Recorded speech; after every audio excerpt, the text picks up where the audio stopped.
Hi, Kevin Coop here, and this is FaceTime with the Content Guy.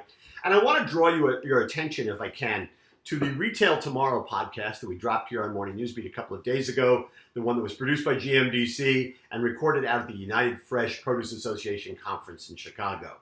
And it was really interesting. It was a really interesting conversation on a number of levels. But there was part of the place where we went in the conversation really was not part of my plan, but there was a really interesting story with broad implications that was told to us by Michael Stebner, who is the executive chef at Sweetgreen, the fast casual chain. And Michael told us about how he lives in LA, shopped at Whole Foods. Both he and his wife worked, didn't have a lot of time to go to the store, so they'd often do their shopping via Instacart.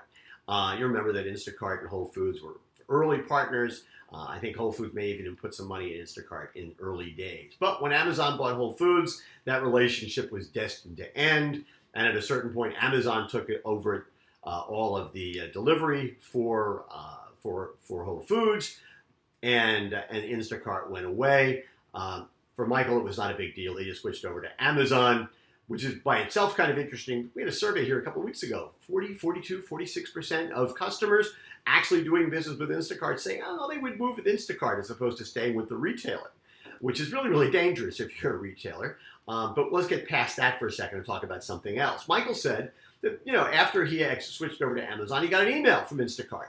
And Instacart said, hey, listen, we're no longer doing business with Whole Foods. However, here is a list of every purchase you have ever made on Whole Foods via Instacart and the names of our partners that are selling those same products. So in essence, what Instacart was able to do, it was able to weaponize Whole Foods shopper data against Whole Foods. Now, I don't know who signed this contract, and I frankly have no idea if everybody's contract with Instacart says the same thing, but I'll bet you more of them say that Instacart has access or has ownership of that data than any of us would like to think.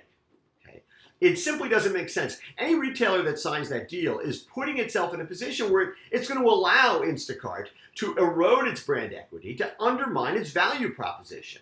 You simply can't do that. And at the same time, by the way, I believe all of the rumors about how Instacart is going to build dark stores. So in a lot of markets where it's operating, he may not even need a relationship with a retailer. It will be able to go in and serve those customers itself out of those dark stores using the data it's compiled from the customers in those markets, from the retailers with which it has been doing business. Okay. This is nuts. Listen, I think people have to get into the e-commerce business at some level. Very few people are going to be able to compete with Amazon or Kroger or Walmart at the level that those kinds of companies operate. I do think you have to be in it at some level because that's where customers are going to be. But you simply can't put yourself in a position where a third party has that kind of access and that kind of ownership of your data. It is simply a way to drive yourself to obsolescence and irrelevance. It doesn't make sense. You give them that kind of data, you're going to get screwed, and not in the kind of way you're going to enjoy. Anyway, that's what's on my mind this morning. And as always, I want to hear what's on your mind.